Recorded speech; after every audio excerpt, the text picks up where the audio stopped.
আলাইকুম সুপ্রিয় শিক্ষার্থী বন্ধুগণ, যারা সেকেন্ড ইয়ারের পরীক্ষার্থী তাদের উদ্দেশ্যে একটা গুরুত্বপূর্ণ বিষয় নিয়ে হাজির হয়েছি। যারা আপনারা স্ক্রিনে দেখতে পাচ্ছেন, write a short note about the venerable ভেদে, অর্থাৎ ভেদে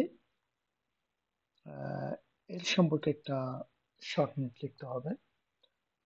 এখানে আমরা জানি যে ওল্ড ইংলিশ পিরিয়ডে যে বিখ্যাত চারজন কবি আছে, মহান কবি ইংরেজদের মধ্যে, তার মধ্যে একজন হচ্ছে শ্রদ্ধেয় ভেদে, যেটাকে আমরা অ্যাডাম বেদেও বলতে পারি।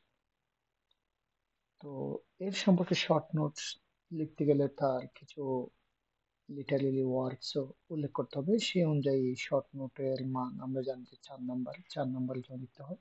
তো 4 নম্বরের জন্য যতটুকু লিখতে হয় বা যতটুকু লিখলে একটা ভালো নাম্বার পাওয়া যায়, সেই অনুপাতে আমি একটা উত্তরপত্র সাজিয়েছি। আর আপনাদের যদি এই উত্তরপত্রটা, অর্থাৎ হিস্ট্রি অফ ইংলিশ লিটারেচার, যদি আপনাদের পিডিএফ লাগে, সেটা পাওয়ার জন্য আপনার স্ক্রিনে দেওয়া নাম্বারে অবশ্যই হোয়াটসঅ্যাপে মেসেজ করবেন।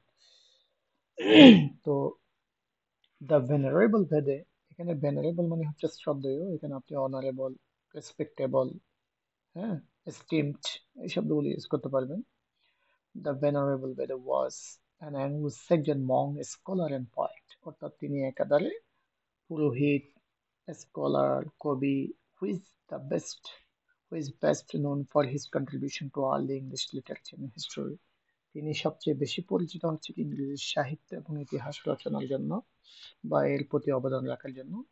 His most famous work is, তার সবচেয়ে বিখ্যাত সাহিত্যকর্ম হচ্ছে হিস্টোরিয়া এক্লেসিস্টিকা জেন্ট্রিস অ্যাংলোরাম।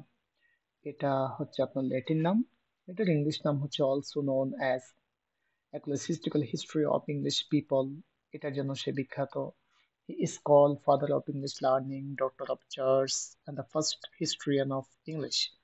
ব্রিফ কোয়েশ্চেন আসতে পারে, ফাদার অফ ইংলিশ লার্নিং কে, ডক্টর অফ চার্চ কে, অথবা first historian of English literature কে। এই তিনটা ডেজিগনেশন হচ্ছে কার? ভেনারেবল ভেদের। অর্থাৎ ফাদার অফ ইংলিশ লার্নিং বলা হয় ভেনারেবল ভেদেকে, ডক্টর অফ চার্চও বলা হয়। তো আপনাকে বলতে, ব্রিফ কোশ্চেন আসতে পারে এরকম, what is the designate, who is known as doctor of church, হ্যাঁ, দেন আপনাকে উত্তর করতে হবে ভেনারেবল ভেদে।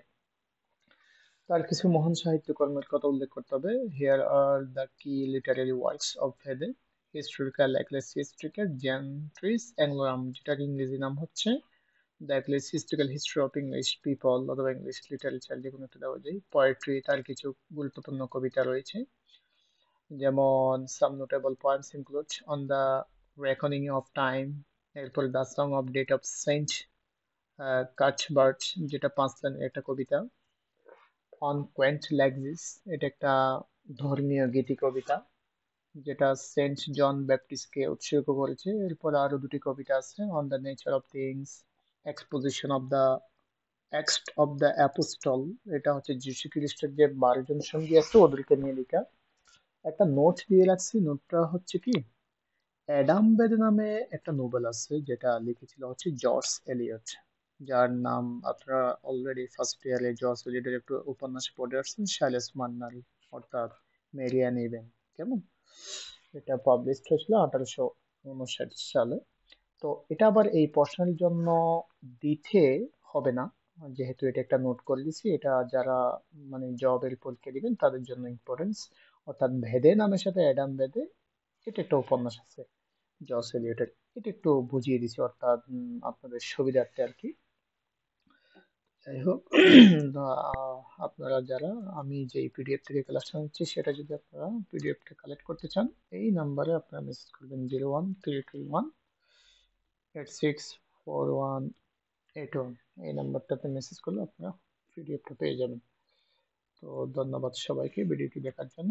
আর আরেকটা কথা বলে রাখি, second year, third year, fourth year বা যে কোনো ইয়ারের যদি আপনার সহজ ভাষায় আনসার শিট লাগে, অবশ্যই মেসেজ করবেন এই নাম্বারে, আপনারা সহজ ভাষায় পিডিএফটা পেয়ে যাবেন। ধন্যবাদ সবাইকে, আসসালামু আলাইকুম।